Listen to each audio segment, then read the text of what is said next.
3D just dropped his Mogul of the Week plaque on the table and walked away. Yeah, he just like, yeah, boom, there it is. Boom, there it is. But, you know, so like how it all really started was, of course, shout out to Mogul Printing. Daryl had offered the artist that was on the label their own clothing line, their own merchandise. That's all they had to do was buy a piece and then sell off of that, or just buy, their merchandise. And I took him in. He gave like a presentation, which Daryl don't really talk. Right. So to see him talk, it was like, yeah, he's very serious about this. So I think I had one kid who had Getting Money since the 90s. That was his clothing line. And he said, all right, well, what about the rest of them? I was like, I don't know, I'm asking them. You can, what they say, you can lead a horse to water, but you can't make him drink. Nah, I tried. I seen a meme the other day that said that, and said, but I'd rather ride it to the liquor store. Because that's how they make you feel. Right. That's how it makes you feel. Like trying to, like, I know for a fact that, Mac has offered, people deals on stuff and everything like he did with me, but I'm not that business minded when it comes to clothing, because he was like, Lisa, you can buy them from me and you can sell them, right. And you can make a profit, and everything else. I said, I don't have no problem doing that. Right. My problem was, who's going to wear Baltimore Paparazzi shirts? Yeah. I had a couple people, I'll wear them. But when it comes down to it. I had that problem with M&M. I think I overloaded on merchandise. And because you had everything. Like, yeah, I had floor mats, mugs, coasters, Christmas ornaments. I loaded up. Right. Because it was such a good deal, I didn't want to, lose it. So I was telling them that y'all have to take this serious. This man is offering, like, before it goes away, make sure you jump on it. And nobody wasn't, so I jumped on it. Right. So. And that was actually, you saying the actual birth of the Mogul Club itself. Like, my first fashion show was with LeVar. That was the first time. I remember that was at G10 on the big side. I had no clothes before that event. There was none. I just had one T-shirt. And I was there and I took pictures, and then we came here we came to the other building and did an interview, and a couple of us were a little bit intoxicated. Yeah. And didn't help that 3D gave me a shot of Henny on top of the jar of drinks that I drank. Yeah,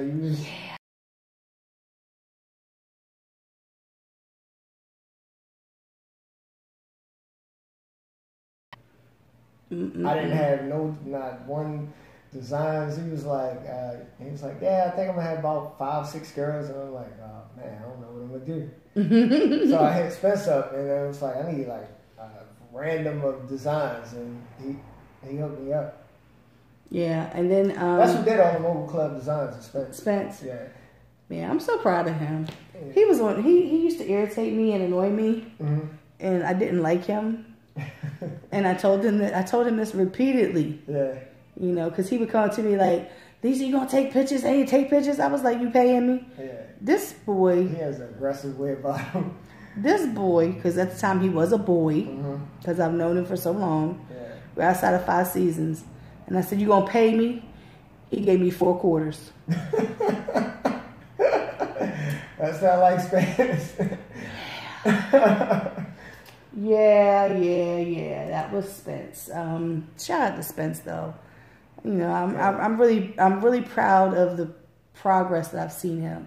Not just musically. I mean, just going into the graphic design. Yes. Like I had told Daryl, I was like, how did you get him to that point? Because when I was saying him, it was just straight, I'm battling. Right. battle. And then he was, on his Turn-Up King now. He's the Turn-Up King. Yeah. Don't say that you're the Turn-Up King and let Spence hear that you say that you're the Turn-Up King. Because he will, He will go in. He will go on Facebook. Yeah. And the only one that I kind of helped him with was the main logo. He had asked me what I want, and I just like drew it on a paper and sent it to him. So he kind of got the gist of it. Yeah. That's cool though. So, why did you decide to like kind of go that route? I mean, you went from like, just from me knowing you, I knew you as an artist, and then I knew you as, you know, the head of MAM Records. So how, you know, when I switched over to photography. Why? Oh yeah, I forgot about the photography, because I always just attribute the other McGraw, Mike, to the photography, because Mike so graciously. I started before him. Like Mike so graciously caught me at Melba's a couple times. Yeah, like I'm standing there. I see the pictures online talking. I'm standing there talking. Like me, you like to learn. Me and Dirty Diamond Club. Adding any artist on my Facebook, all your videos. Yeah. Cause so pictures. Just using 2 pictures. First started, we was in my like my first photo shoot ever. Yeah. You were like, yeah, down at. That if I was performing and he was there, you had pictures of. Wow.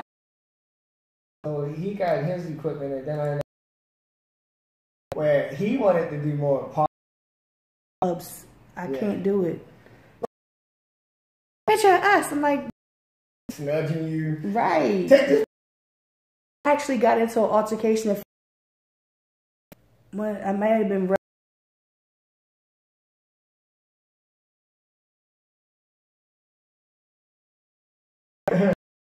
Because you go there to crop your logo out. Lisa, why you got that right through my purpose? Yeah. But I had walked over to the bar to get. I might have been Taze. Oh, I don't know. Over here, that I was like, who are you? Friends after that, he was just drunk that night. Yeah. Can you say? I'm trying to print the picture. And can you back up a little? Pickpocketing you. Absolutely. You know, that too, but it's like I don't like it because it's like somebody could be pickpocketing. People learn how to make beats, and they learn how to do this, you know, engineering, and they learn how to do certain stuff.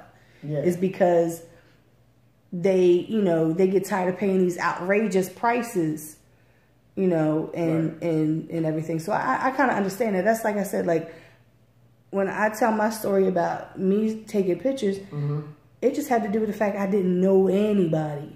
Yeah. You know what I mean? I had no clue who anybody was. I knew names because of being on Shaka Pitt's Blog Talk radio show. I knew names because of MySpace. Right. But when I started to go to shows, I was like, oh, I'm going to take pictures because maybe this will help me remember who people are. That was my only goal. Yeah. Some of the, I still look at the pictures and be like, I have no clue who these people are. Because they kind of disappeared. Yeah. It was like no longevity. Like I remember seeing you at Black Hole. Like we've had interaction all over these years, like at different venues. We had like a photography square off at Sonar. It's me, you, Logan, and Fame. And we just walking around seeing who can get the most shots of each other. You remember that? No, I don't. You don't? No. Oh, I must have been drunk that night. I think you caught me in the back of the Singleton, and I had my camera like this ready to get you, but I was like... I have no doubt. I probably did. I was known for, like, that's how the Paparazzi name came about, was because I had got a picture of Nick Soprano. Right. And he was like, how'd you get that picture? Yeah. And I was like, I'm not going to tell you. He was like, you're the Paparazzi, Lisa. I was like, whatever. He was like, no, you're the Baltimore Paparazzi because you taking pictures of everybody. And I was like... And then, yeah, I mean, you don't remember that? I'm surprised you don't. Man, that was like the best time we had. That night. You forget I am. Photographers just taking pictures of each other, and then you got Big Ernest just sitting there with his video, just capturing all of us looking stupid. Like, okay, you forget I'm old. I look. I got kids and grandkids. Like I don't remember anything. But I barely, like, there's certain things that I remember, like, you know, certain events or whatever. Yeah, I'm going to tag you on a couple of those pictures. Please do, because that'll jog my memory. Yeah. That's why I like pictures. Yeah. So, yeah. So, you know, I mean, I understand with the photography as far as why you got into that, you know. And, day. Because y'all had 2 buildings. But the pictures are awesome. Mm-hmm. I don't think we did that. It was open. Yeah, because, you know, the lens, he was like, I was like, I like this. He was like, see, I know. Nice. And then, of course, he had to.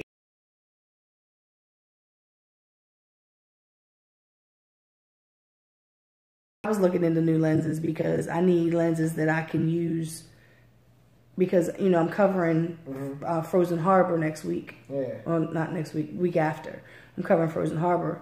I'll be at Soundstage on Friday all night. Okay. And then Saturday I'll be over at the Tin Roof and then everywhere else. Right. I'm going to go see Only perform in Xavier James at Tin Roof. But then I'm going to go other places. But, you know, I need that lens because it's low light lens, you know, and that's what I need because those lights be killing me. Yeah. Shout out to the Vol. You on here watching me. I'm talking about his fashion shows. Right. So, so you got into photography, and then what was was the clothing line the next venture? No, actually, so in between the photography and the record label was Caution Models. Oh yes. It used to be called Sophisticated Models. Okay. We changed the name because the girls was like, Jay, we really not wearing nothing sophisticated. It was like, you can't be saying that when we like wearing raunchy stuff. So I was like, all right. So we went at it for a while. They were sending me names. I didn't like them. So I came up with the Caution Models. And it stuck. Yeah. And then after that, it was the clothing line. So, you know, what caused, like, what was that thought? What was that moment when you was like, I'm just going to do a clothing line and we're just going to do it, you know, I'm just going to go into this? Well, I always try to do pretty much different things because, like I said, it's the music. I try to use the music as the platform and then come off of that to doing other things than business. Mogul, yeah, which is 3Ds. 3Ds. Same as plaque right here, so I'm going to have to show the people. Yeah. Yeah. The Mogul of the Week, the Mogul Club. Yep. His is heavy. You don't remember him being that heavy? I remember that being that heavy. You had a stack of them that day. That was at the hotel, the R&L Hotel. Yep, Hotel R. Yeah, so you had a stack of them that day. Like, I was like, good God. Can I get one of those? Can I be a mogul of just me? Mogul of the Week. Can I be a mogul of just me? But you know, which of them, like which part of that came first, the clothing line, and then you decided to do like a mogul of the week, or did the mogul of the week kind of start first and then clothing line? And then I just always wanted to honor people, so it was like fitting. And people always asking me, how can they join the Mogul Club? So it's like either you get nominated that way, or you can buy some clothes and you're part of the Mogul Club. There you go. You can just wear a shirt, wear a hat, you know, whatever. I mean, because what's all included in the Mogul clothing line? I know I've seen the T-shirts and I've seen the hats. Yeah, T-shirts, hats, hoodies.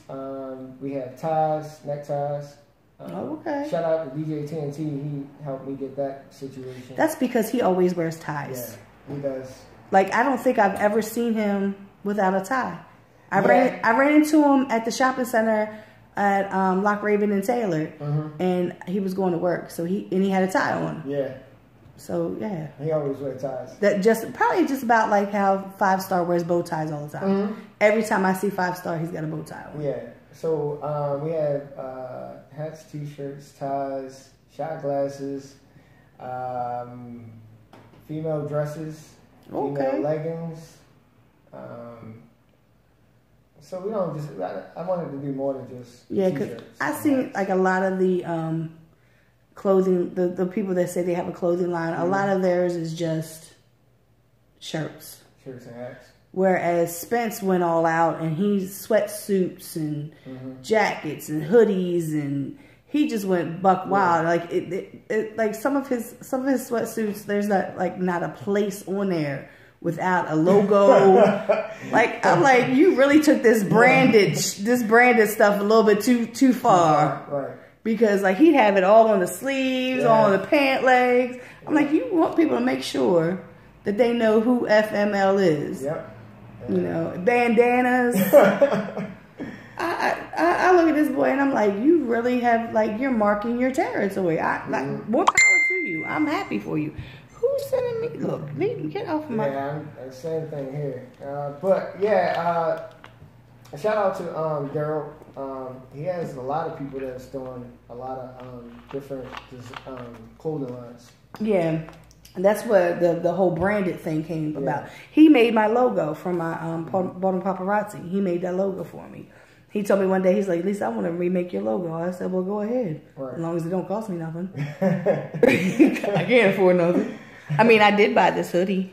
Yeah. And I have a red pullover sweatshirt that has pockets. I don't think he realized that there was pockets on them. Yeah, because before that, you just had, just the camera? It's the logo that I made. Yeah. And I made it with my my collage program, which how I make all my flyers. Oh, wow.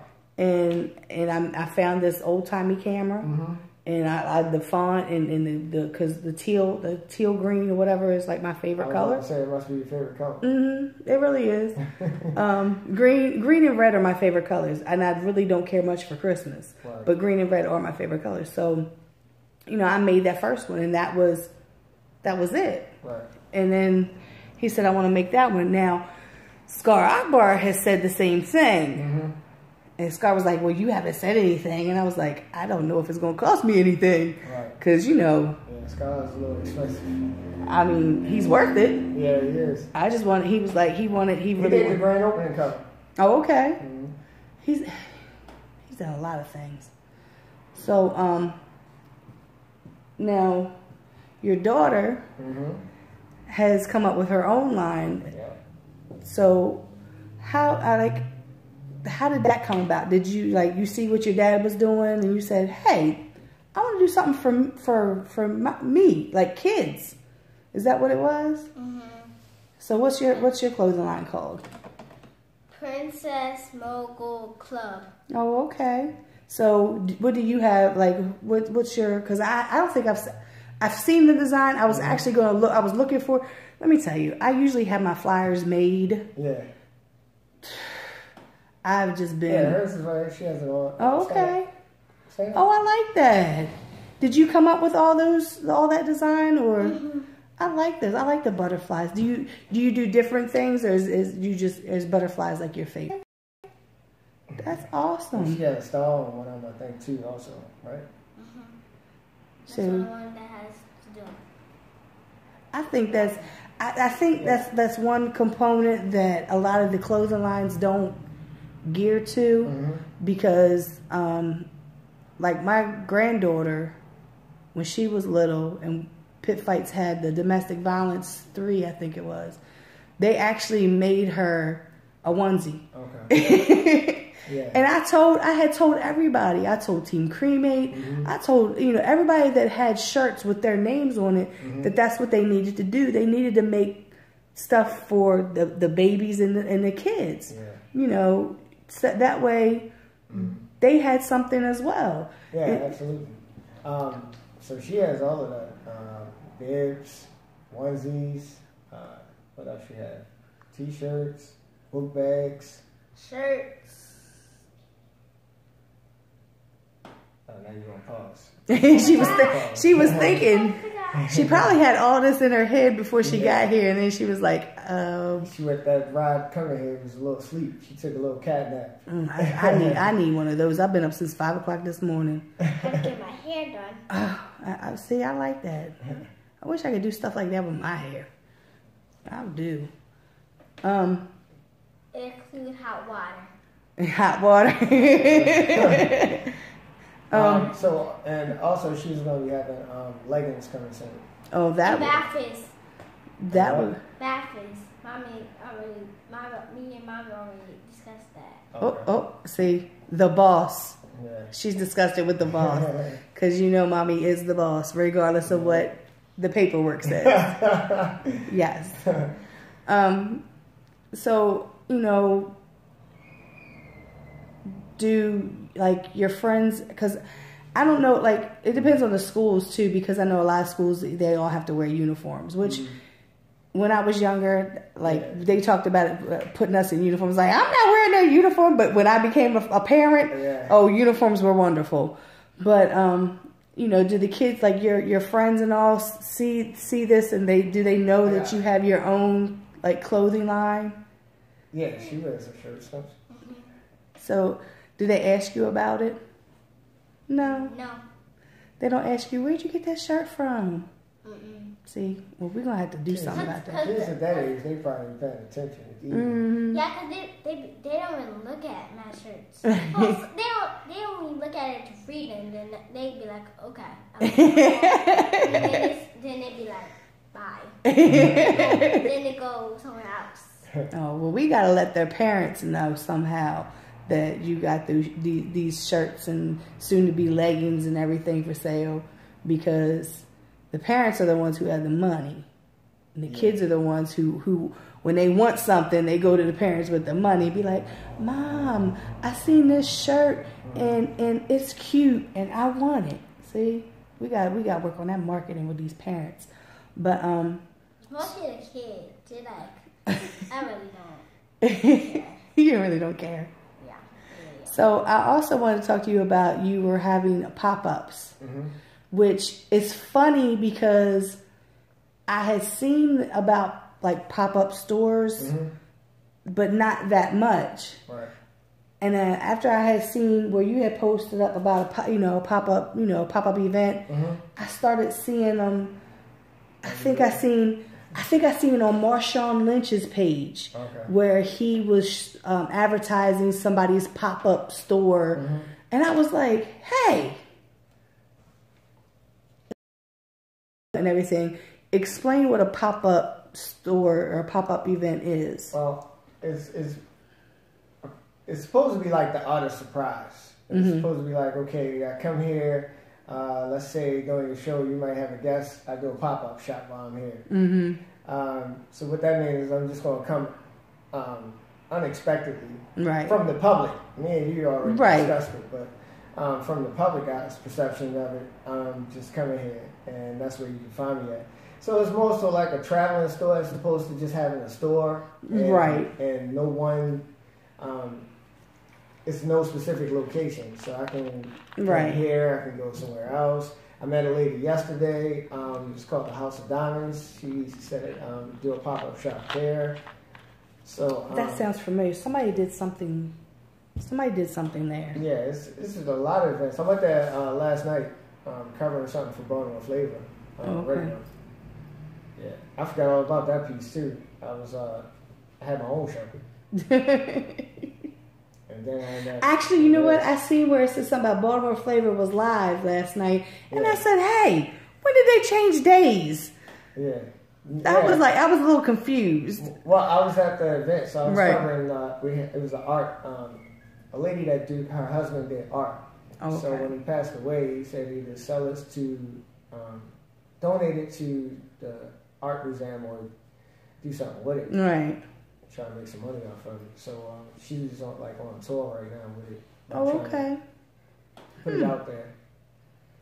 There's a lot of interesting pieces because it was all hand done. So it was like the big, large portions. I was trying to figure out like how long did it take. Right. Yeah. How long did it take to dry? Yeah. She told me it took a long time. Right. And they had murals out around the city that she was telling me about. Oh, okay. Yeah. That he had painted? Yeah. And I asked her how long those took. She said one took a year because of the cold weather. The paint don't really dry. Right. Because there's a mural up on 33rd and Greenmount right there next to the BP station that there was something else there and they painted this other mural over top of it. And then there's one down on 33rd where the Papa John's is. That one was a paint over too, which I was kind of upset that they painted over that one because that had, I think, Tupac and Martin Luther King, and there was some other, black art. Is that the one with the? I think it's like blue. It's blue with like water running and houses and stuff. Yeah, they had painted over that mural, and I was like, when they painted over that, I was like, you shouldn't have painted over that one. Yeah. But so. I have yet to. I have yet to go by the one that they have for Smash. I haven't seen that. Drove past it one time. I think, I drove past it one time, but I haven't stopped and taken a picture of it or anything. There's a lot of pieces of art, painted on buildings and everything. Down on what is that? Where the tunnel used to be. Was that Howard, Utah? I think it's Utah. But there's a mural up on top of the building. Maybe that was on Howard Street. But I took pictures of it. And this is a lot of like fantastic pieces. Like it's like being a photographer. Yeah. Like I like the action on stage. Yeah. I hate photo shoots. I hate them. I love photo shoots. I hate them.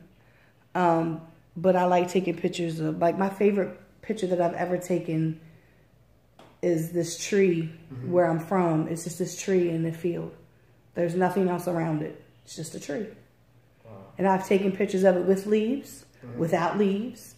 It's just this one tree in this great big huge field. It probably changes direction based off of the season. So I mean, it makes it interesting. It's just that's like I said, like there's so much art in this city. Yeah, I had took a picture of I think the picture Voice took put up on her page, but I had one when we did our photo shoot that I had just took of the scenery, and she was like, wow, she was like, you can sell that to Hallmark. I was like, that would be good. It'd be like, I might need to look into that. Yeah, I've been told that I need to put my pictures in a book, pictures of the artist, along with a caption. Yeah. And, and sell it. There's a lot of places, like, I don't know if you've been to well, actually, you have to bring it to the Crown Awards, but the Impact Hub, there's a lot of art in there. Actually, I've seen a lot of familiar faces in there. Really? That someone took a picture of, So, there's some dope stuff in there. Yeah, I've only been in there twice. That was for a poetry event and then for the Crown. But, I mean, it's a nice space. Yeah. With different rooms and stuff, and, they can do different things. Right. As I was saying, Rock and I were talking before about the different venues and stuff that go on here. And, like, the history, like I said, even going back to the clothing line, like, in photography and videography and everything else, I mean, it's like one day, like I said, there's Cashland, there's Be More Like Us.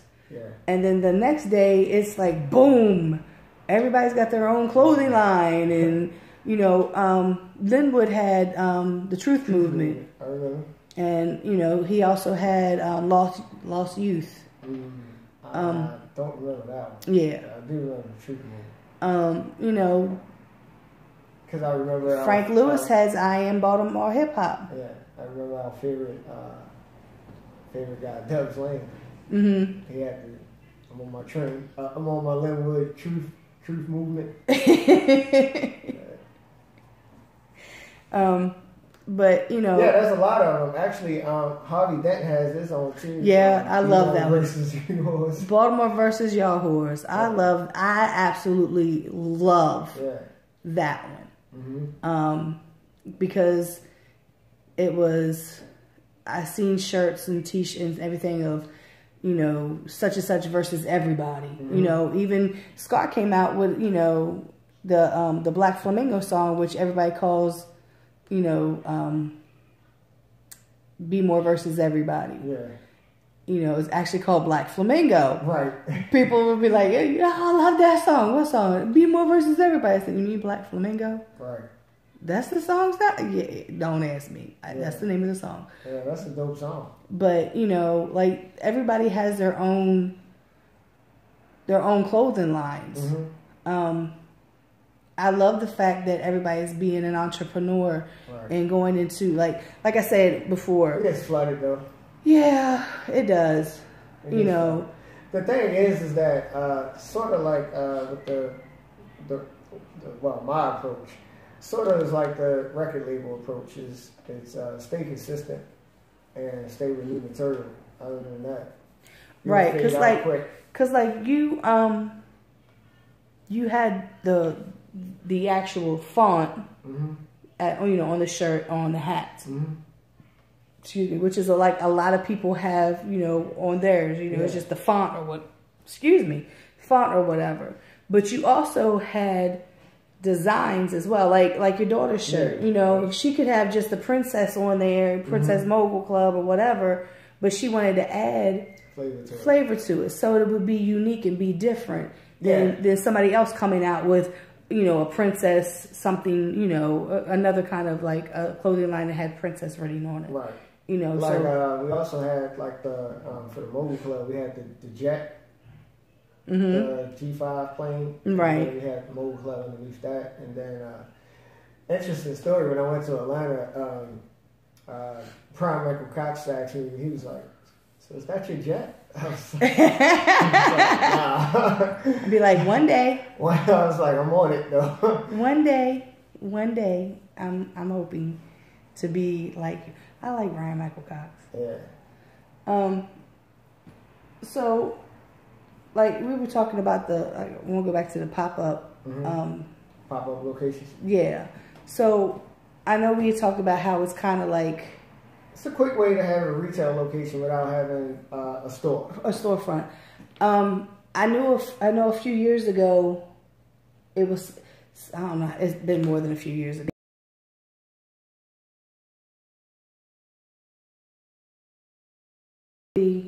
Like food trucks, but they weren't food trucks. They were actually boutiques. Yeah. And they were on wheels. Yeah. I actually seen a barber down on Reisterstown Road who was a mobile barber. And it was the same thing. You know, he can come, go, you know, everything else. That's still got some overhead because you have insurance and you got to buy the vehicle and everything else. So, do you think that, like, because you're the first person here that I've heard of that has done these pop-up events. Oh, that's a lot of people who's done them. Really? Yeah. See, I show like, how much I pay attention. Yeah, I've come across a lot of people that does them, and I was doing them because a lot of times when I do like vendor spaces, I just have a small table to work with.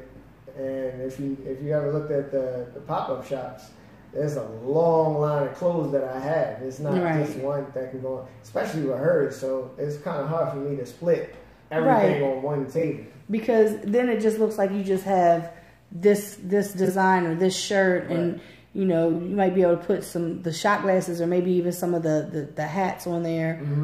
You know, but like you said, you have sweatshirts, you have hoodies, you have all this stuff, and that's why. Like, I understand, like, you know, you're getting a vendor table for an event, and you're paying anywhere from $50 to $100 for this table. You know, but you have multiple things. Yeah, it's kind of hard to fit everything on that one table. Right. Especially when you got men's, women, kids, other stuff. Like, there's a lot. Right. I also have like the magazines that I was in a magazine for Designer of the Month. So I had that I was selling. I had Kojo's project on there. So that's a lot to put on a table. Right. Well, that's because for one, it's not just the clothing that you're trying to sell as well. You're trying to sell the clothing. You're trying to sell the music. You're trying to sell, you know, all this stuff. So I mean that and like I said, the pop-up things make sense because you're not. I've seen it too many times where people have went and rented space to open up a boutique or whatever, and they don't have the clientele because of the location, because they just don't, Well, I think before you get into like a retail store, you should have a fan base, almost. Right? Sort of like what we say about the artists, right? You should have a fan base. I wouldn't do it until I had it, so I would continue doing pop-up shops or locations that I really can pay little to nothing for, right? To showcase my pieces. I mean, and that makes sense because, like I said, like me, like opening up a photography studio, that would be senseless for me because I don't have the clientele. Right. No matter how much I try to get people to come and do stuff with me or whatever. Like I tell people all the time, like we have a photo studio here, like part of the next room is, for photos. Right. We could do it here. I'd much rather do it on a location somewhere. Yeah.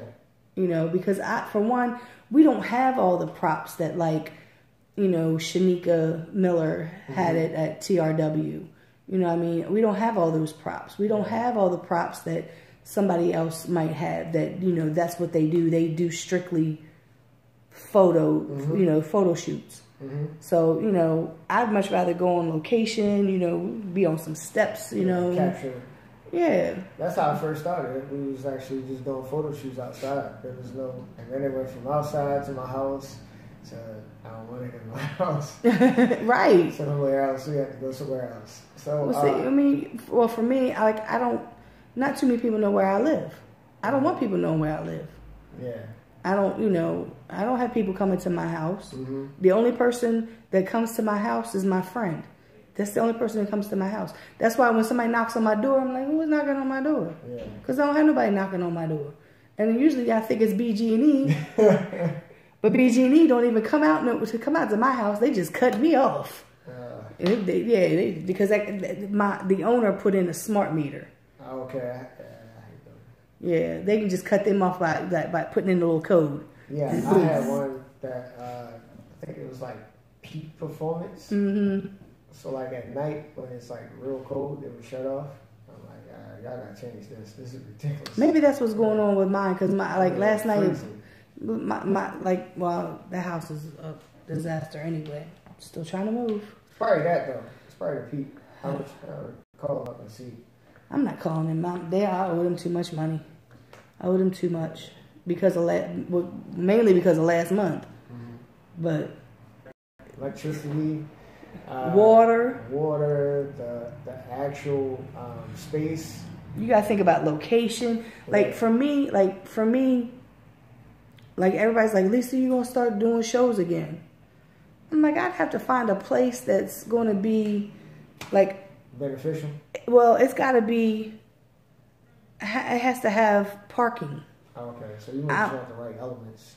I'm sick of like I said, the cultural art, like downstairs in the cultural arts center.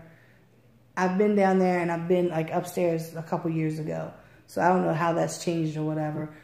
It's cool, but there's no parking. Yeah. You have to try to find parking on the street, and it's especially if you get there late. Right. Luckily, I got to park around the corner and walk down, but.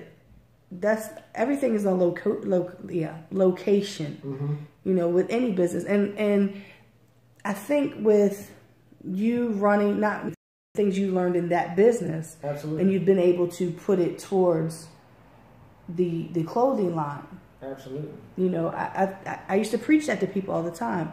When I first came in the business, I was like, you as an artist are a commodity. You have to market and advertise yourself.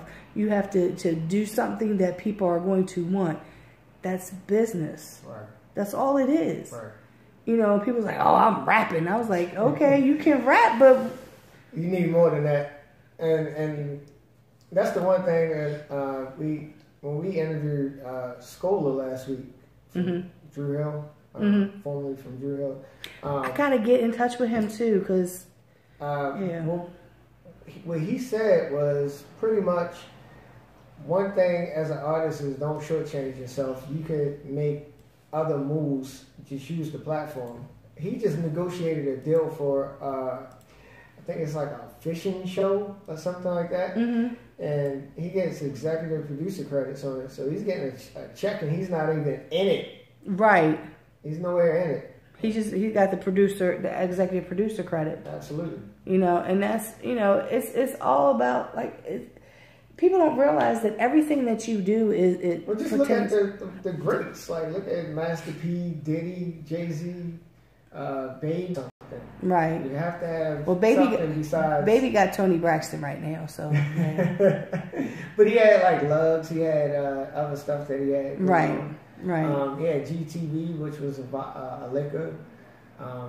So a lot of them start out with just music, and then they use the platform to other things. Like they get movies, films. Well, see, and that's why I said, like, at times I may not like 50 Cent, mm-hmm. but that man has a brilliant business mind. Yeah, he did. And you know, it's crazy how most of these people that you just named mm-hmm. started out dealing drugs. Yeah. You know, you have to have a business. You have to have a business mind if you're going to. Most of these guys that rap do, well, some of them I've come across. They hustle backwards because they try to hustle the people that are trying to show them something. Right. At that point, you don't. Right. You're not learning anything if you're trying to hustle. Like I said, like, you know, 50 went from being in the street to rapping. Vitamin Water, you know, he's got Power now. He's got another show on BET. Yep, absolutely. You know, he's you know, I'm sure that he's probably had executive producer credits on some stuff. Mm-hmm. You know, and that's he's built that up. You know, built all that. His vodka else that you do besides just rapping, and I don't mean any disrespect to anybody when I ask them that. I asked them that because. What is, you know, I've asked people before, what is your goal? Like, what do you going to be doing in the next 5 to 10 years? Well, like I said, I try. You probably going to be doing a whole bunch of other stuff. Yeah, probably. I tell people all the time that even the artist that was on the label, you know, especially if you have kids, you should be doing something for them. You shouldn't be selfish and just worried about yourself at the moment. Right. So that's why I started, you know, I helped her start Princess Mogul Club. And my other son, we're dropping his sometime in July. Just got to get we're putting his paperwork in and get approved. But, like, this is all something for them that they can have when they gone, because I feel like as a minority, we don't look out for our kids' benefits afterwards, and they end up living the same struggle that we did, paycheck to paycheck to paycheck to paycheck. Well, I think that comes along with the fact that it wasn't, you know, and it's funny because, like, when I hear people talk about, you know, like how they grew up and everything else, I'm like, yo, that was my house. Like it's, you know, people think it's just, you know, it's not just black. But, you know, it's like, okay, right. But like when I see things pop up, like, it was like a extension cord, a clothes hanger, and a hairbrush and something else. It was like something about if you were ever beat with one of these, you know, something about being black. I was like, hold up. I got beat with a hairbrush a few times, and, you know, I was like, wait a minute, hold up. But I think, because we were never taught those type of things as far as, you know, saving, you know, because, you know, my parents, when it was just me, it was cool. Right. Both my parents worked. Right. I was always with my grandfather, you know, until about, you know, it was like my grandfather moved when I was he moved the summer before I turned 7. And then he passed away 6 months later. But, you know, I always, you know, it was just me. Well, then when my sister and my brother came along, and then, like, the times were a little bit harder, you know, we were never, you know, my parents didn't say anything about saving for a college fund because they were too busy trying to make sure we had a roof over our head, food on our stomach, because they were struggling so hard. Right. So now, because even 3D was talking to his daughter before earlier, and he was like, he said, you have it so much better than we did when we were younger. Yeah. And now, you know, I'm sure we still... You got kids that got cell phones right now. Yeah, right. I had to buy my first pager. Me too, and I was like 20-something. I had to buy my first... And I had to pay my bill. There was no parents paying the bill for me. You know, I had anybody's plan. My mother bought my first car for $200. Yeah. Well, it wasn't my very first car, but it was the first car we got on the road and tagged. I had to pay my own insurance. She bought it for $200, and I had to pay my father. I was supposed to pay my father back because it was his money that went towards the $200. So I think I paid him $100. I paid him half of it. But everything that went wrong with that car, I had to be out there with my father helping him change the brakes. When I cracked the head, I was out there to help. I took that engine apart 3 times. It had aluminum head, so anyway, it was a Chevette. Yeah. I mean, but what you just said is what's missing right now. Right. Nobody does that right now. Right, and I think that, you know, I see a lot of times online, some of my friends, you know, I have some friends that deal in the stock market, and they're constantly telling people, you need to put some money, you need to do this, you know, if you need some help, let me know. And I really don't see too many people going, because I think they just don't know enough about this. I don't have any money right now. But if I had some money that I could invest, then I probably would, because I need to leave something to my kids and my grandkids. Yeah, well, I just want something that they can call. So many times when people pass away, everybody's battling for the money. Oh, yes. So I want them to have their own. Right. So that, okay, I have my own. I don't need that. Right. If it comes to me, it's a plus, but I don't need it. Right. I'm not stressing. I'm not going to sit here and fight my siblings over this or anything else. So like, it gives them a way to learn business at an early age. Right. I always tell this to people. What they don't teach you in school is how to be an entrepreneur. Not at all. They teach you to be a worker for the rest of your life. They teach you to tell you to go to college, you pay for college, and you're going to work for somebody. Right, and most of the time you're not even going to work in the field that you went to school for, because they're in. So you gotta take a job somewhere else to pay those college loans. Yeah. So you know, like my daughter went to Allstate for a medical assistant, and couldn't find a job in medical assistant. Yeah. Like for the whole year, like she had a certificate for medical assistant and phlebotomy. Oh wow. And she could not get a job because, you don't have enough experience. You don't have enough experience. You don't have enough experience. Yeah. So how am I supposed to get experience if you're not going to take a chance on me? I just came out of school, so it's all fresh in my head. But and that's like, we live in Baltimore City. Highest murder rate, higher than Chicago. Yeah. And so many GoFundMe pages to help bury people. My friends just went through that. They just lost their cousin, and Baltimore Sun lost his brother. So and it's like people not being prepared.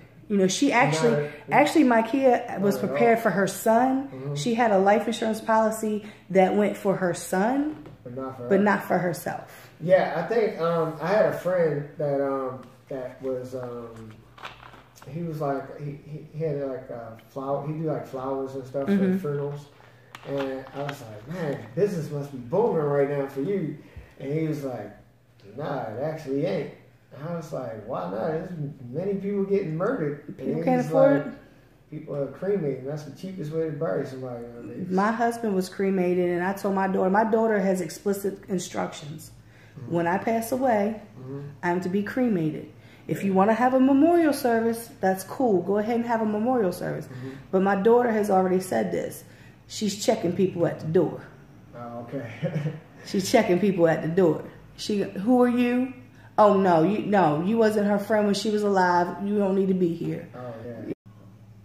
you hit it right on the nail, the nail on the head when you said that about not giving the children. Speaking of children, yelling in the other room, to be prepared for the future. Yeah. To be, to give them, I've seen it numerous times on Facebook and on Instagram, like these memes, a lot of them, they mean something. People don't pay attention, but they do mean something. Right. They're like, put money in a savings account and just put money in there every so often for your kid, for your child. That way they have that money, when they get ready to go to college, or, teach them. You have to teach them business. You have to teach them how to save money. You have to teach them how to because they're not getting it in school. Yeah. They're not even getting taught in school how to prepare themselves for job interviews. They're not even getting taught in school how to do. It's failing. The parents are failing. I just think everything could be better if you went back to the way most of us was raised. Right. And that was the ass whipping. Trust me. Ass whippings. Like, I got my ass whipped. My brother and my sister didn't. Turned out to be a good guy, and I got tons of them. I think, and it's a line between abuse and discipline. Right. My daughter, when she was, how old was she? She was in the 9th grade, I think, and I guess she was having one of her episodes. This is like probably around the time that we found out that she was bipolar.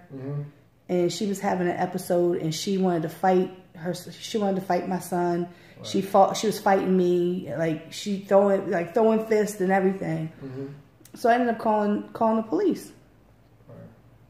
I'm not doing it. So she was like, she put her hands on me, and the cop looked at her and said, I'm not going to arrest your mother for disciplining you. Right.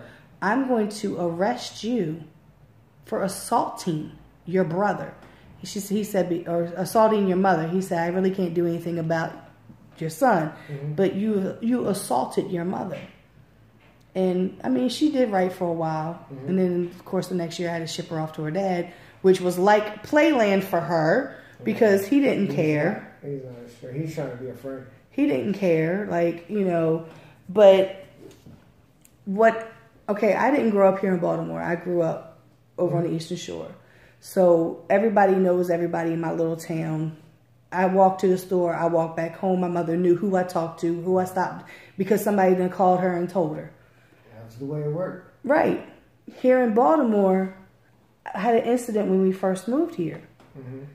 Little boy was picking up garbage and picking up food out of the alley and throwing it at my daughter. So I told him stop. He wanted to act like he wanted to fight me. Little boy, right. Elementary school. He was like, I'm going to go get my mother. I said, go get your mother. I'm going to sit right here. I'm going to wait for you to go get your mother. Right. So I had my phone just in case she wanted to act stupid. And I sat there. She come around there. She a large woman. 2 sisters with her. Rather large too. Yeah. And I sat I sat there and I told her. She was like, I said, wait a minute. I said, your son was being disrespectful. He was picking up food in the alley and throwing it at my daughter, throwing it in her hair. I said, I told him to stop. He wanted to act like he wanted to fight me. She said, she turned around, looked at him, said, did you do that? But she said, ain't no but, take your ass home. Yeah. And she turned around, looked at me, she said, thank you. She said, because anybody else would have tried to fight me. And that's the problem. That's the problem. You nailed it right there. That's the problem. Because everybody's don't talk to my child. Don't talk to my child. Don't tell my child that he can't. Well, apparently you're not telling your child at home what they can and cannot do, what they should and should not do. You should see them. When they come up to the school, they're ready to fight. Oh, yeah. Why are you ready to fight? Because of your child. Because of your child. That's interesting. So that's like, and that's the reason why, like I said, I think because we were never taught those type things. We were never taught how to prepare. Right. Like our parents didn't prepare us. Their preparation for us was you go to school, you get a diploma, you go to college, or you go to work. And that was our preparation for being an adult and being on our own. It was never, okay, well, why don't you try to be an entrepreneur? Why don't you try to have your own business? Why don't you try to be a CEO of anything? Because, like I said, we were poor. Mm-hmm. I mean, yeah, we were poor. So it was never, oh, you could be president one day. Yeah. You know what I mean?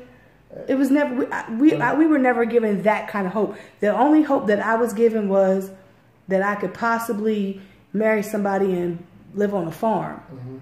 But I never fit into that small town life. Right. So I ventured out and I go Poplar Grove. Yes. Of all places. But I think like what you're doing with your daughter, and your son, I try to walk them through the process. You was there for the launch party. Mm-hmm. Unfortunately, we couldn't sell nothing inside, but we were sending people to the car. And hold up.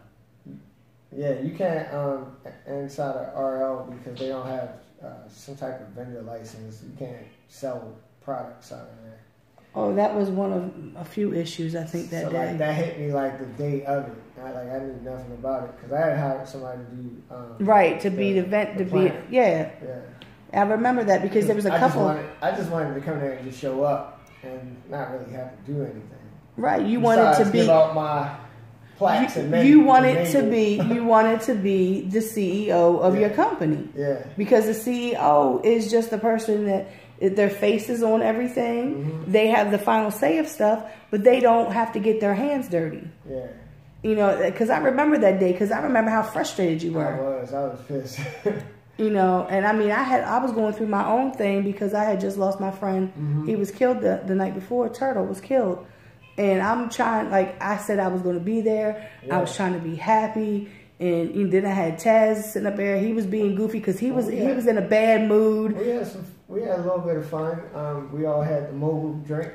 Yes, I bought Taz his drink because he was mad because he ain't had no money. I said, "Do you want a drink?" He was like, "Yes." I said, "What color?" It was what, red, green, and blue. I had the red one, of course, because I had a red shirt. The green one. I guess it was for money, but it tastes like spearmint. It's probably because it was probably like mint. Yeah. But I mean, it was like mouthwash. I was like, did they just trick me? Like, right? They tricked me with them prices because they said one thing and he wasn't trying to get nobody change back. He was trying to take his tip. Indeed, he was. Well, he was like, I'm gonna get a tip one way or another. But that day, I seen it in your face, like stuff was not going the right way, and I was like, I didn't know the behind the scenes of stuff. But I mean, you had talked to me that day. I didn't realize that you weren't selling like anything inside. I people in my car, and it was like the most embarrassing thing because I'm digging through a tote trying to find because stuff. You want to be able to present it. Yeah.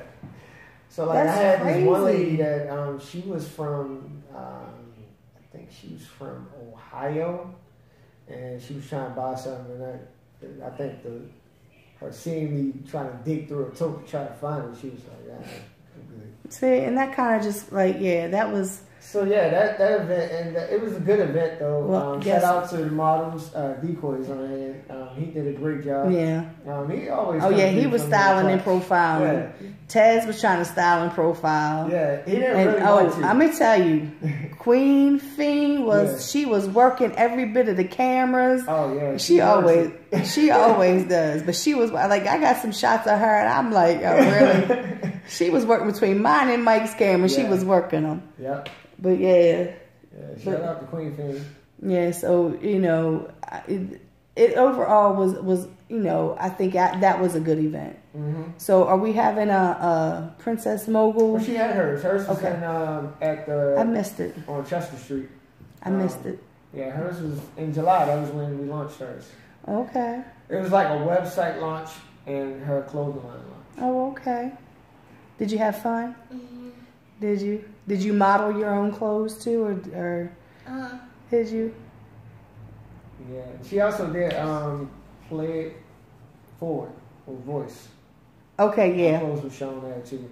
Yeah. And another one was girl by the name of Sharon, Critique Designs. Mm-hmm. She had a fashion show and her clothes were shown there. Oh, okay.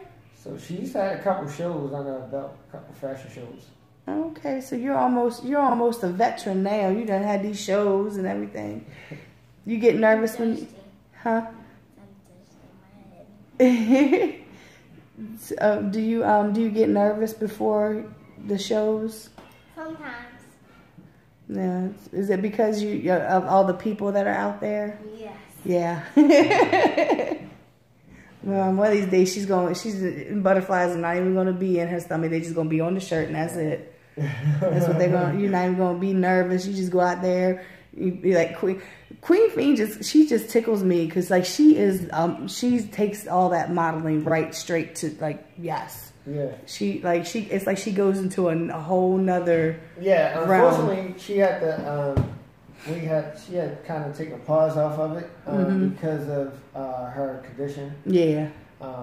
So she was told she can't really walk.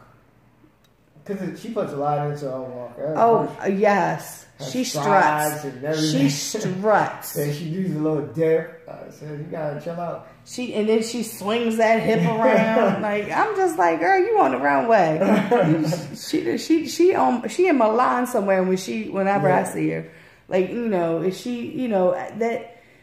but that is all a part of it. You know what I mean? That's all a part of it. She has great confidence about herself. Also, Decoy too. Decoy, sort of got thrown into modeling. He was just a rapper. He that day, did he do the little dip down and all that? Yeah, I guess I was taking pictures. He does a good job. I had seen him at the Rep Your Grind Awards. And he had modeled something, so when I seen him, I was like, "You model, right?" He was like, "Nah, I'm a rapper." He was like, I already knew that. He was like, they just kind of needed somebody to do it. I said, I'll do it. I was like, nah, man, you got something. Like, so yeah, he's been doing fashion shows. He's done a lot, actually, and he did one down Soundstage. It's called Raw.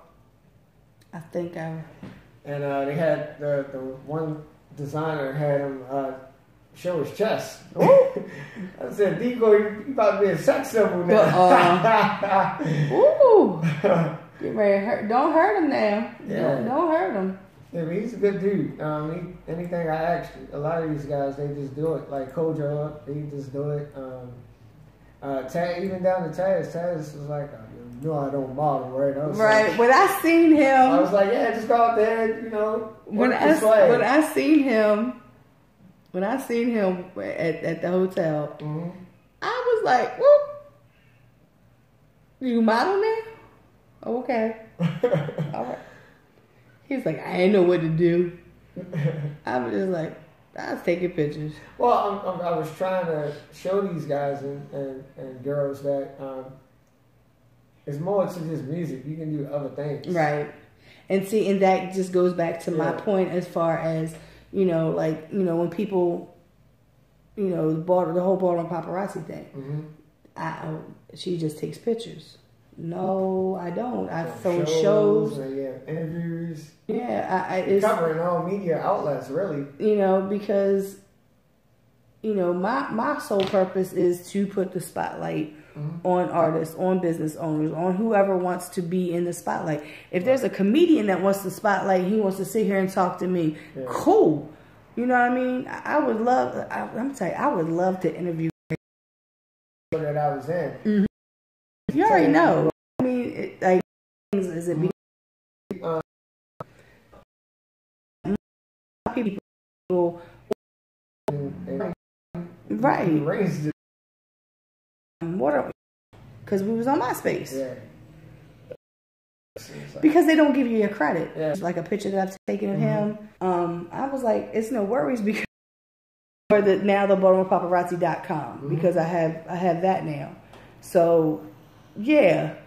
Yeah. So crop it all you want, sweetheart. Because guess what? It's still going to be right there. One day I got mad. I said the next person crop my picture, I'm putting it across your forehead. somebody cropped it. I put it across the next person's forehead. Like, bro, you could have put it somewhere else. No. It's going to cross your forehead. You know, and you can pay for it.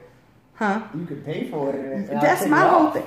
That's my whole thing. That's why I tell people all the time that, you know, like people are like, well, people must not realize that they can buy the pictures. And I'm like, are you crazy? I've told people, I keep the originals.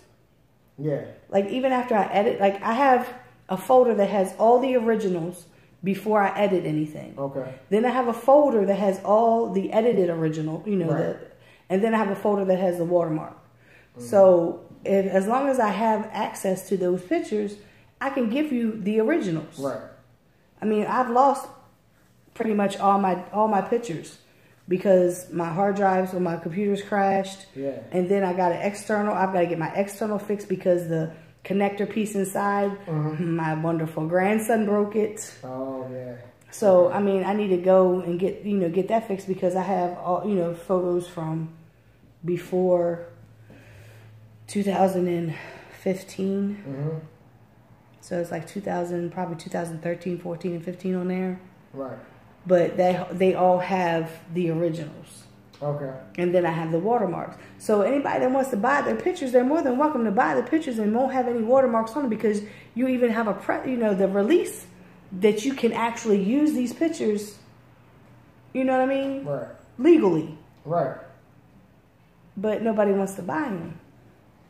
Well, see, the thing is, they don't understand the time and effort that it took. To get there, stand there all night long, take the back curtain. You go home, then you gotta touch some of them up, go through some of them, lighten, darken, then putting it up. Like that takes a lot of time, and I didn't get paid $0. Right. And then you want to crop it? No. Right. That's like somebody like I said, like even with your clothing line. You know, well, for the fact they can't really say anything, they can't really steal it. Right. Because it's your clothing line. Right. But, like I said, they want it for free. But you had to pay somebody to do the design. You had to pay somebody to do the shirts and make the shirts up and everything. So regardless, it's a business. It is. But would they go to Walmart? Are they going to go down to John at Cashland and try to get something for free? He will throw them out the shop. Not at all. So it goes back to supporting. My ex and I had this conversation today about Baltimore supporting. Right. And I had to try to explain to him once again. It's everywhere. Oh, no, it's not just here. I've heard this complaint. I've been in Philly. I heard it. I was in New Orleans. I heard in New Orleans. Yeah, everybody moved to Atlanta thinking that, oh, yeah, I'm going there and blow up. They said the same stuff that we're saying. Yeah, because the whole thing has changed now. How you get music, how you distribute music. Like, the distribution is totally different now.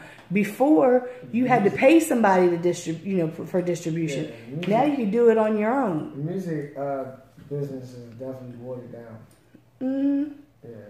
And like I said, and we keep going back to music, but it's in every kind of business. Yeah. Because at the end of the day, it's all business. Right. And that's and I will keep preaching this until I can't preach it no more. It is because business. Everything that goes on is business. Right. Like what I do. Yeah, I don't get paid to do none of the stuff that I do. I do a lot of it because I'm trying to help people. Right.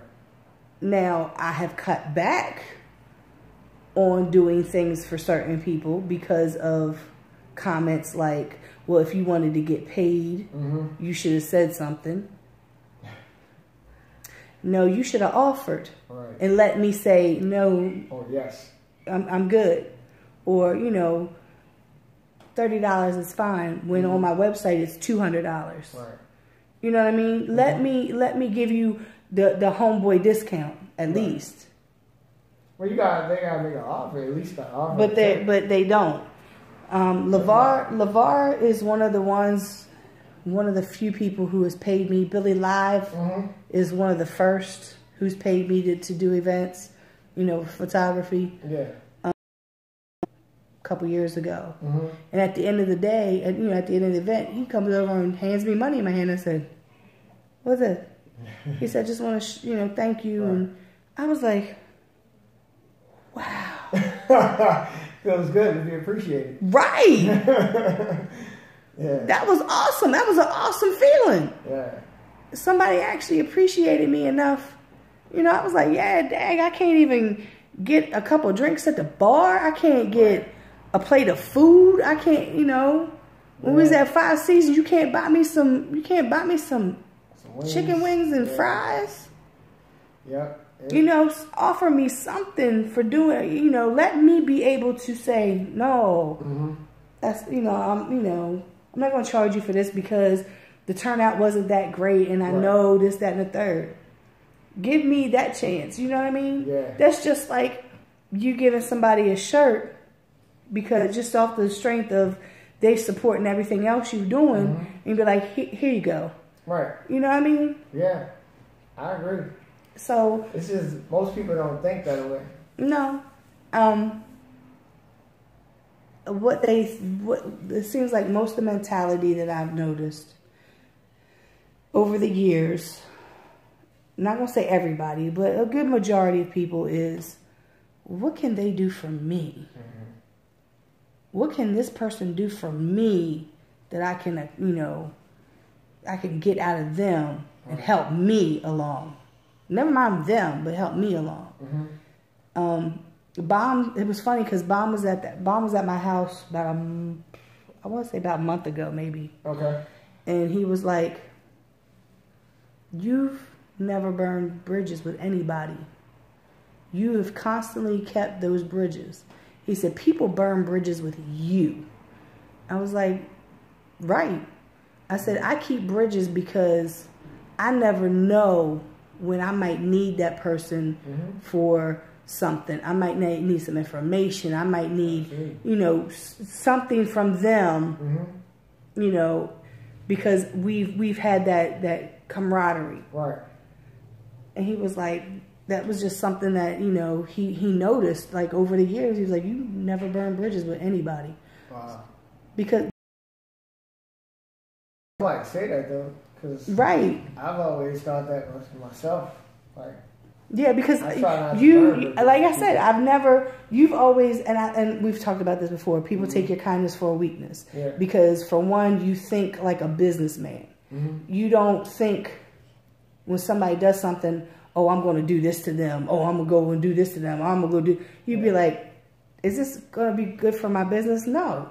It's going to tarnish my reputation. Right.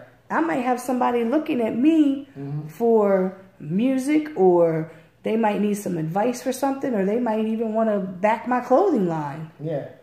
So this is not, no. Yeah, and you got to have some integrity in whatever you do. And right. I've always tried to have that. It was never about like money. I just wanted to make sure that I was making an impact on someone's life. Right. For like a while, I would say like Liz was the most grown person that I've dealt with, because like throughout the years, I've seen him,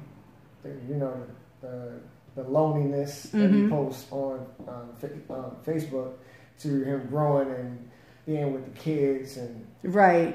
He actually made a post the other day talking about remembering when he used to ride, and he was riding the bus all the time, and now like when he got the car, like I have taken him when I lived over there, because we lived a few streets from each other.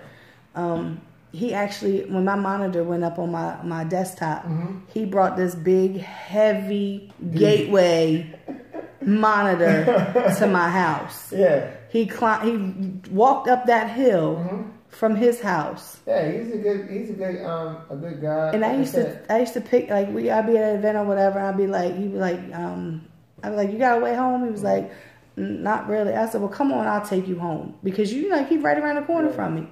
And then one night I was at an event that I was with him. I think it was the Auto Bar, I think. And I said, can I get a ride? Mm-hmm. You know, I don't like asking people for nothing. Right. And he was like, sure, Miss Lisa. What was it?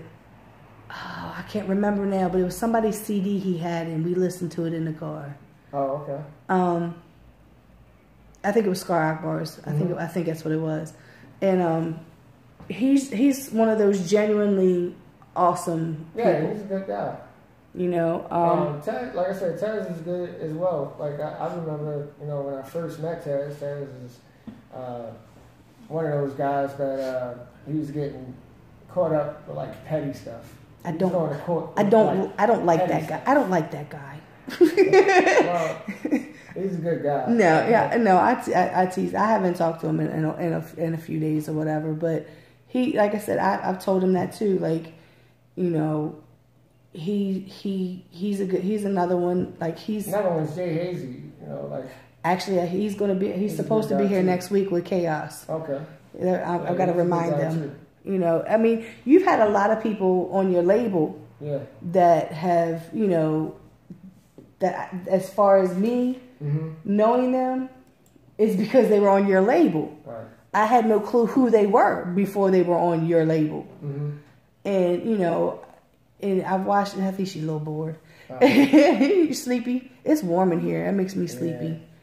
But you've had some people, you know, that have come through. Thirsty and tired. You're thirsty and tired. I wish I had. We're gonna get something at the liquor. Okay. She looks okay. Okay, you know. But I've, you know, like I said, you've had some really, you know, some really phenomenal artists on your label. Yeah, I have some great ones. To have two great singers on there, that's like awesome. Like Rob Seven and Brooke Love, like.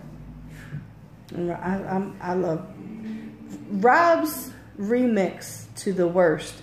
I still play that. Yeah, I just seen it when I was in Atlanta. We actually went out there with him and we chopped it up. I actually went to see him perform. Did you? Yeah. He for one of my birthday parties he came and he sang Happy Birthday to me. Mm-hmm. And then the last one that I had was with me and Latrice. Because her birthday's on the 5th, mine's on the 7th. Right. So we had a birthday party together. And I had Kelly Lowe. Mm-hmm. He wanted to sing Happy Birthday to me. And Rob felt upset. He was upset. He was like, I wanted to sing Happy Birthday to you. I said, well, Rob, you sang it to me in my last birthday. I said, the next one, you get to sing Happy Birthday to me. Mm-hmm. You know, they got video. Ernest took video of it. Oh, okay. I was so embarrassed. You know, Rob has always been one of those people that I think I took him home one time when he lived in there by on Loch Raven, I think. I don't remember. Like I said, I don't remember a lot of stuff. But you know, like the whole, like I want people to understand that music is not the be all. Mm-hmm. I hate when they do that. That door needs to be shut. But it's not the be all, the end all. Right. You know, I want people to understand that yes, you may be very, very talented, right, but there's always somebody else who's talented too, trying to do the same thing. And like I said, I had a conversation with my ex earlier today, talking about support, and he's like, I want everybody to win. There's enough money out here for all of us to be able to profit off of this music. And he's right. He is. But you have to be able to do something, because there's going to come a point in your life when you're going to be too old. You're going to be too responsible of a family man that you can't go out here and do these shows. Yeah. Slow down on the shows. There's going to come a point in time where you're not going to be able to do the going to the studio all the time. You know, I know people that, especially guys that they have a family. Yeah, it's cool when, and you know, at first, you know, she's gonna be yelling and screaming because the baby, and she needs help with the baby, but you always in the studio, or you always at a show, blah blah blah. Then when the kid gets a little bit older and more, you know, then you can do, you know, a little bit more. But then there comes a time when you're looking and you're working and you're working and music, and your kids are like, hey, us. Oh yeah, I hate. Even Ogun retired. Mm-hmm. Ogun, I don't think Ogun should have retired because he's too phenomenal of an artist. I really like. He's one of those favorites that I love to hear on a track. I love to hear his voice. I love to hear how he flows. You know, I understand why he retired because he is now part of the ceasefire. He's the dream bigger. He made his move on other things. Right. You know, so you can't do music forever. Right. So that's why I always ask. You know, I asked one young man I had at the other studio. So what do you want for your future? Like, what do you want to do? You know, he was like, I want to do this for like the next 5 years or so. He said, but then I just want to sit back and I'm going to help other artists. And like, he's in his 20s. But in his mind, he knows that he's not going to be able to continue to do this forever. Right. So he is making plans, you know, to do something else. Like I said, you've gone, you know, I'm sure that there's, you know, you still got rhymes in your head. You can still, you know. I work on my album. You know. Speaking of which, shout out to Sable said she's on me about this album. So I got to work on my album. You know what I mean? So you still got that in there, but you know that you need to set something up for even more longevity. Yeah. You know what I mean? I can't own a record label the rest of my life. That's not possible. That might be something that you can pass down to your kids as well, you know. I don't want my son to, man. If you're not moving, he definitely already said he got rid of you. He's like, no, you gotta go. You gotta go. And this one here, is she going to sleep? She's so head down all day. So besides the clothing line, Miss, what else? What else? You know, what do you? Because how old are you? 8. You're only 8, and you got a clothing line already. See, I'm jealous already because I don't have a clothing line. All I got is a brand. That's it. I got a name. So, you know, what do you want to like grow up to be, or what do you? A teacher. You want a teacher? I changed my opportunity. I could be a mom when I'm older. Oh yes, you can be older. Right, way older. Because you know, we do need really, really good teachers, especially in Baltimore. We need really, really good teachers. My daughter had a teacher when she was in the 4th grade, and she was not from Baltimore. Because what they do is the first year teachers, they bring them to Baltimore. I don't know why they do that to these poor, newly credited teachers. She cried her whole first year. That next year she came back, she was playing no games with these kids. So we need good teachers. So you wanted to be a mom before? That was like that's what you wanted to do, or? Yeah, I was just a mom, but now I want to be a teacher. Oh, okay. You're going to be a teacher with her own clothing line. That's going to be something. Yeah, I think you'd be you like school? Yeah, when people don't bully. Oh, well, I don't like bullies either. I was bullied when I was in school because I was fat. I'm still fat. I don't care. I'm still fat. So they bullied and they teased me and everything else. But you know what happened? What? I went back to my class reunion when I graduated. I went back to my, what was it? My 10-year, 5-year, I don't remember. But I went back for my class reunion, and all those people that bullied me and talked about me and everything else, hey, how are you? Like nothing ever happened. So, you know, they'll grow out of it eventually. But you're going to be better than they are. You know why?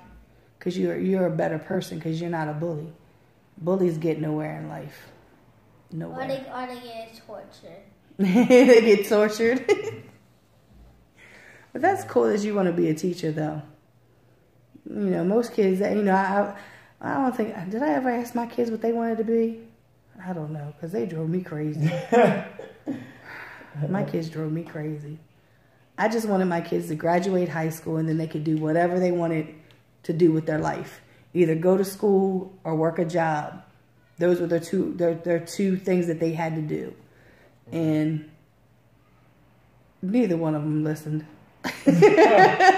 My daughter, she tried to go to college. Online, I think it was. And she just couldn't do it. I don't know what made her think that she could do that with a baby. I just don't know. But she did go to Allstate. I tried. It didn't work for me either. Right. My son, he got a job, so he's working now. He's 20, but they both got kids. But you know, my kids are pretty good. They turned out pretty good. Yeah. You know, they never really gotten. Well, my son did get in trouble, but that's because of people he was around. So don't hang around bad people. No. If they get in trouble, you go the other way. If they say, "Hey, you want to do this," and you be like, "No." That's okay, because you have to be your own self. You got to, don't let nobody pressure you into doing something that you know that your mom and dad will be beating you behind because you did it. Trust me, yeah. I've seen it time and time again. I don't think you have that problem. I think you're pretty well your own person. You don't follow, you're not a follower, are you? You're like a leader. Yeah. I can tell. But my brother's a follower. Boys usually are. My son is a follower. My son got into a stolen vehicle and was riding with his little friends. He didn't know the vehicle was stolen because the keys were in ignition. That's what he said. Oh, okay. He didn't know it was stolen until the 14-year-old got behind the wheel. And by that time, they crashed the van. Right. So don't be a follower. Get you nowhere. But yeah. So what's up next for the Mogul Club? Mogul Club. Well, we already found out that you're supposed to be working on your album. Yeah. Go back to sleep now. We working. This is work. The Mogul Club, we're going to expand into other things like blazers, and going to have some other stuff that I'm working on. I can see, I'm thinking a little bit bigger. I could see Mogul Club cufflinks. Can you see Mogul, like the MC, Mogul Club, or the little flat top with the MC, like on top. Yeah, I can see stuff like that. Cause see, you're kind of transitioning with the the ties and the blazers. You're transitioning into that kind of corporate look. Yeah. So you're going from t-shirts into sophisticated. Yep. So then your sophisticated models could be sophisticated models instead of caution models. Yeah. I want to say cautious for some reason. It's caution. Yeah. And under there it's Lady Queen, Decoy, Cherie, and I'm missing, and Brittany. Those are the models. Oh, okay. And Queen Fink. Oh, okay. Yeah, because were they all at the launch party? I know Queen Fiend and Decoy and Queen Fiend, Decoy, and Wonderland. She had left. Oh, okay. Because she was speaking to me, and I was like, I didn't want to be rude and be like, "What's your name?" I don't know. People know me, and I don't. Right. I'm just like, I'm sorry. Yeah. And most time it's people that, like, I'll put up a status about, comment your name and I'll tell you the 3 things, like something, 3 things or whatever. And I'm like, I have to put underneath there, make sure we've met. Like, make sure we've met. Because I will tell you quick, I don't. And your girlfriend's not trolling my page. Right. Like, yeah, I don't do none of that stuff. I'd be like, quick, I'm not off for that being in my inbox mess. Because I liked your man's post or whatever. Like, that's ridiculous. No, because I try to explain to somebody significant other or whatever added me. I went right to, why did she add me? He's like, cause she want to, no. She want to see what's going on. And no, I'm not adding. End up blocking. I unblocked the about what, a month ago. But so, are you gonna tell the people out there what Princess Mogul Club means? Oh yeah. What's the slogan? A girl of voice who takes charge. All right. And what is the other slogan? To empower and encourage girls to see their beauty while reaching their full potentials. That is awesome. That's awesome. That's so. I mean, both of them slogans are so empowering, and I think, and like I said, like especially with what's been going on lately in the news and everything else, you know, the whole girl power, empowerment. It's a lot of things happening out here in this world. I read on my Facebook post this morning that a guy had to chase another guy down that was trying to steal a little girl in East Point Mall. Wow. This is ridiculous out here. These people are going crazy. It's food, drugs, something. I don't know what's causing people to do the things that they're doing. I really don't. Well, I know the whole racist. I know what that's coming from. That's coming from our wonderful presidency. A friend of mine posted up. He was in a store, and it was a white woman, older white woman. She had like 4 carts of stuff. And she was trying to go through the self-checkout. And the assistant manager, who was a young black lady, and she, you know, kindly told her, she's like, ma'am, you can't hold up the self-checkout with all the carts. And she said, well, my friends they don't know about doubling and couponing and all that. She said, well, what we can do is we can take you to a regular register and we can help you out there. Right. She didn't want to say no more. So there was a black gentleman in line. He was like, ma'am, excuse me, but I'm kind of in a rush. And they was all types of black bees and this, that, and the third. And she was cussing and carrying on and, you know, all this stuff. The white manager came over and pulled the lady aside. So my friend was like, I thought everything was over with. He said, when I walked outside, he seen the black gentleman who said he was in a rush walk into his car. The lady was in her van, the white lady that had screamed all the obscenities, drove around the parking lot just so she can call him the N-word. And he was like, I'm not surprised, but I am to the boldness of people. You know, everybody knows that racists say this stuff. Everybody knows racists say this stuff. I went to play the video game, and man, the stuff that they say on there, it's like 100%. It's like, I guess because they know you can't get to them. Right. But people are loose with the mouth. And that's why, like, that whole empowering our children and educating our children. At the end of the day, color has nothing to do with the way a person thinks or reacts. Right. Not at all. And who they are as a person. You know, that was the only insult. That's like when I get, like, if I got into an argument with somebody and they call me a fat bee, and I'd be like, yeah, I'm both of those things. You trying to hurt my feelings by calling me fat, by calling me this word. No, because I'm not answering to neither one of those. Right. You know, you call me, you know, you cracker. Oh, yeah, I like Ritz crackers. I've always called myself a Ritz cracker because I'm not a saltine. You know, I mean, it's all in how you go about it. Right. You know, and people don't think that I understand racism. I do, because I get it from the opposite side. You know, I'm all types of white bees and this, that. I didn't do anything to you. Right. But this is the insult that you come up with. Yeah. Because you have no intelligent words to come at me. I think people just got bold. That's the other. Go home. You know, and people have gotten bold, and I don't know where it stems from, because I think that my personal opinion is this. And this is no reflection on anybody else around me, this radio station, anything. My personal opinion is that because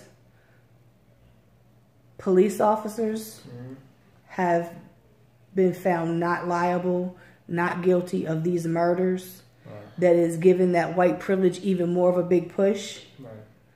I don't think I've ever experienced white privilege a day in my life. I don't think that I'm more privileged than anybody else by any means. I'm a case in point. I was at Walmart today. I've been a cashier. Right. When you open up another line, you take the next person in line. So the manager opened up another line. He was like, "Ma'am, you can come over here." I said, "Well, this gentleman is the next person in line." Right.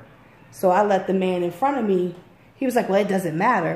It was like, to me it does, because that's what I was taught, the next person in line. Right. You know, and the man was like, "Oh, thank you." And I was like, "Yeah." You know, I don't, you know, if I thought I had white privilege, I would have took my ass right on over there. Yeah. You know, the hell with everybody else that's, you know, over here, I'm going to go. That's not me. Right. So I think that the things that are happening are giving that boost. So people think that because the president says this, that, and the third, and the president acts this way, that, oh, well, I can act this way. That's all I see on my timeline with people that support Trump. Because, yes, I have a few people on my timeline that support Trump. Yeah. Think he's the best thing since sliced bread. But I don't understand how they can feel that way. I don't either. You know, he says... A matter of opinions, I guess. He says what everybody's thinking. He's not saying what I'm thinking. Right. Yeah. When Korea starts launching them nuclear missiles, are you still going to be thinking, "Oh, this is wonderful that he's the president"? You know, I had a lady I worked with that she was all George Bush when he got in office. By the end of his term, she ain't like George Bush no more. You know, I try to tell people anyway that it's not the president. The president is not, he's not running anything. Congress and the Senate, they're running things. Those are the people we need to replace. You know, it's not, somebody said the other day, it's not a governor, the governor said it. He said it is not about Democrat, it is not about Republican, it is about the people.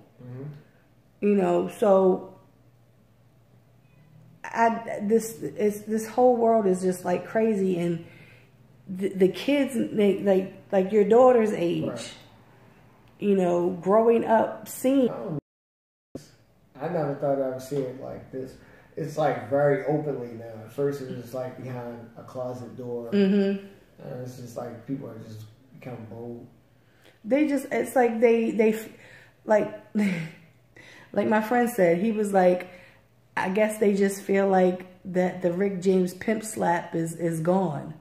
You know, they're not going to be happy until it really, because I told my daughter this. I said, I really believe that Trump is going to cause a race war. I really do, because...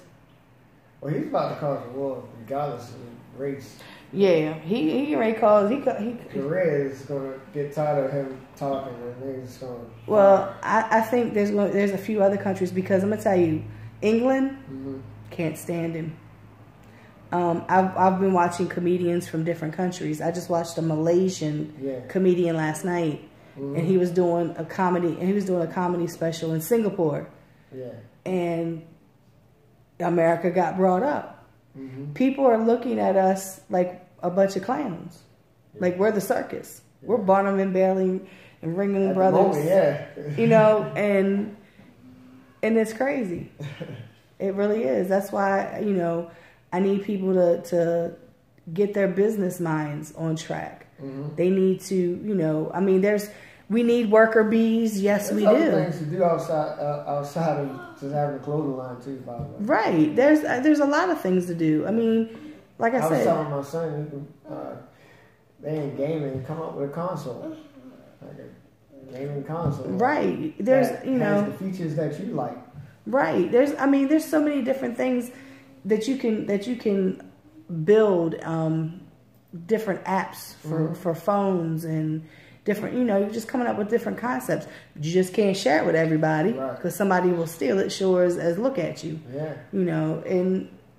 I think, like I said, we do need worker bees. That's all well and good. But those worker bees don't need to be worker bees forever. Like, seeing somebody working at Wendy's and they've been there 25 years, that's just ridiculous to me. Seeing somebody who's working at McDonald's. They're not even a manager. Right. They still sweeping floors. Right. So, that, like you said, building something up for your children, leaving something for your children to be able to profit off of, to a legacy to leave them. Right. That's the biggest thing. My Baltimore Paparazzi. Neither one of my kids is going to take my camera in their hand and take pictures. My grandson, he may very well do it because he likes trying to take my camera now. He loves taking pictures. He has a cell phone because he plays games and watches YouTube videos. He takes pictures with that. We don't know what half the pictures are.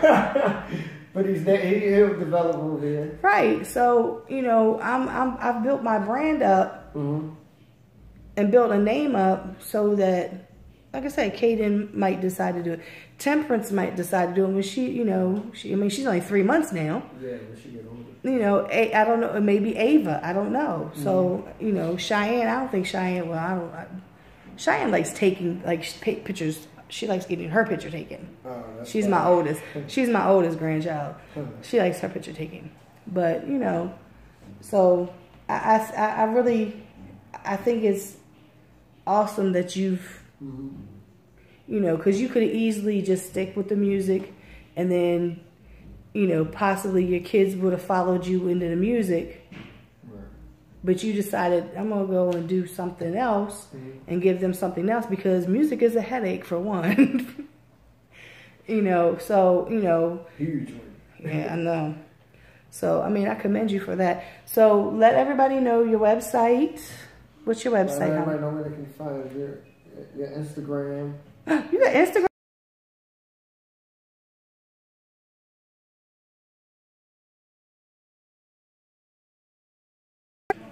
Princess Mogul Club. Oh, okay. And you, sir? I'm on the Mogul Club brand, everything. Yeah. Website. Go like the Facebook page. I'm still working on my website, by the way. I'm still working on my website. Yeah. You should do FaceTime. You should do what do you call them? What's that? Them one. Yeah. Oh, mask. Should do mask and put one of you. One of me. Okay.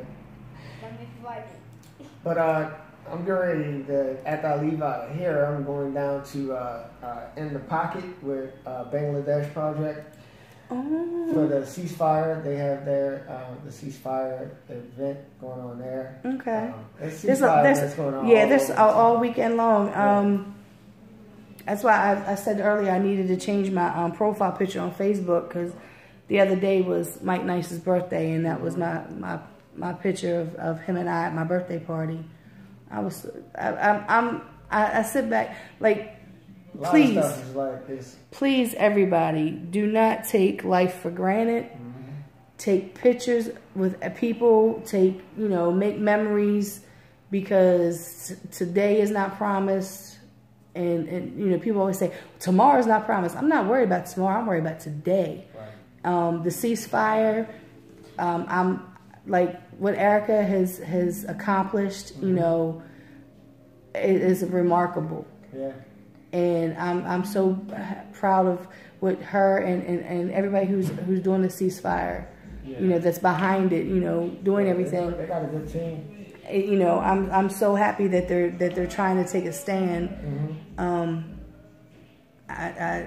I just wish we could find the solution. Right. So, that's I need to change my profile. I meant to change my profile picture earlier today. Yeah. To the Baltimore ceasefire. With this, We can't look for the mayor. We can't look for the police. We have to take this in our own hands. So I applaud what they're doing. It's the communities, and we don't have communities anymore. That's like what I was saying earlier about Shout out to Tyreek Leon too for the no shoot zones. Yeah. We don't have that neighbor looking out for neighbor anymore. No. A lot of that is because people move in and out. I know for myself, when I lived on Poplar Grove, that whole first year, I stayed to myself because I didn't want any drama. Right. Because I know how people are. I went to work. I came home. My kids, they integrated with people, other kids in the neighborhood.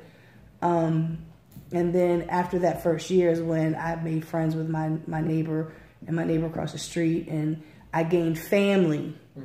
After I got into it with the drug dealers. But they all became my family because they understood where I was coming from. Right. I don't care what you do as long as you keep it away from me and my house. That's what you want to do. That's what you need to do to provide for your families. Right. These guys, that's what they were doing. They were dealing drugs because they had families to take care of. The next little bunch that came along were dealing because they wanted the credibility for being in a gang, and they wanted tennis shoe money. So we don't have the communities anymore. Right. And I think that's what Erica's trying to learn. She's trying to build again by going out in the streets and talking to people and talking to the guys that are standing around at the corner store and talking to the lady, the elderly lady, trying to build that community back up. Yep. So, just like we have a mistrust for the police department, but I think that trust might change. It's good and everything. It's good and bad and everything. But I think cops is bad cops. It's but good I think teachers, bad teachers. It's good. Right. Good artists, bad artists. I think if we had the foot patrols again, where you had officer whoever who walked the beat and talked to the neighbors and I think that's just one part of it. In clearing out the crooked cops. Yeah, definitely gotta clear them up. I think we would be on the road to some kind of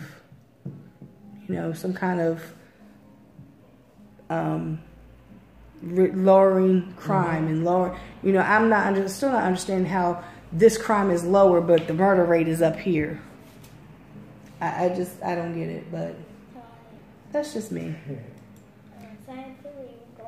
Okay, well I'm gonna let you all go because yes, I know you're sleepy. You're sitting there getting your hair done. Oh, it's the whole day. But how long is that going to last you? I don't know. Yeah, maybe my birthday. Maybe we're gonna go back after vacation. Oh, vacation.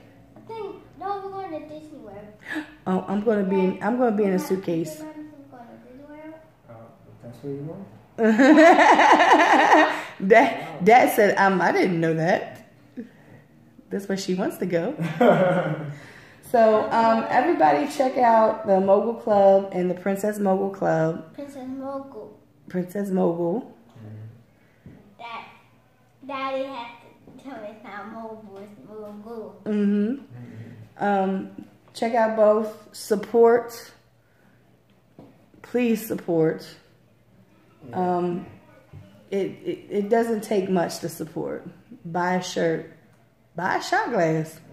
Buy a tie for your dad.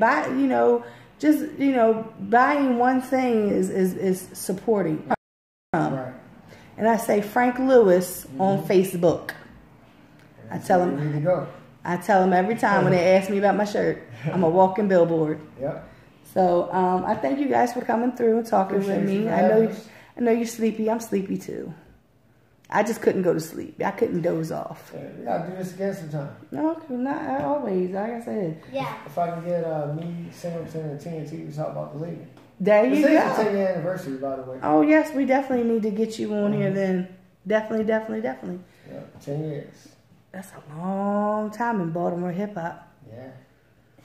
I've seen a lot of things come and go. In like 30 years of Rap years. Right.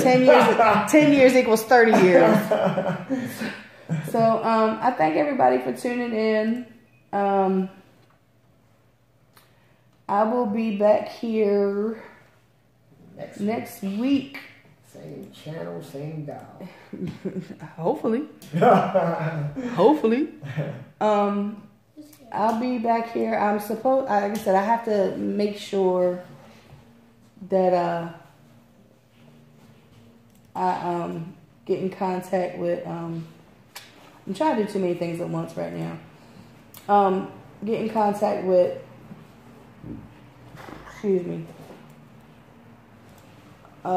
Jay Hazy and make sure that Chaos. Yeah. Because we booked it like 2 months ago. Oh, I'm sure he's still on it. He's very time oriented. Right.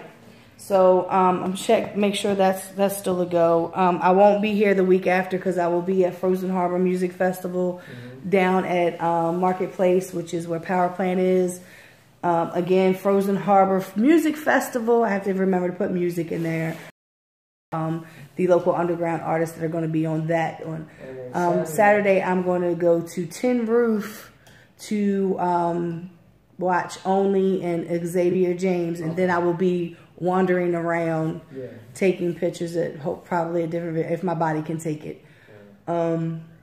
So, and then I'll be back here with an artist from Pennsylvania because every month I have somebody from Pennsylvania come down. Actually, March I have 2. Oh, I have a show. March 24th. Oh, that stupid thing is falling down. You say you have a show March 24th in York, Pennsylvania. Oh, okay. I might be going to South by Southwest in March. Oh, okay. Still waiting on word of that. So, yep, I got a busy little schedule coming up, as always. So, I thank everybody for tuning in again. Please support local artists. Please support vote for Lisa for the Mogul of the Week. Please MogulClubBrand@gmail.com. Please support local artists, businesses, anything that is local. Please support it. You know, everybody needs that support. I guess 3D ain't coming back again. He's probably in there. So I'm going to leave out with, I had these guys on a few weeks back called Snob Music. I didn't know them, but they made me fans. So yeah, I'm going to play them, and I will see y'all next week.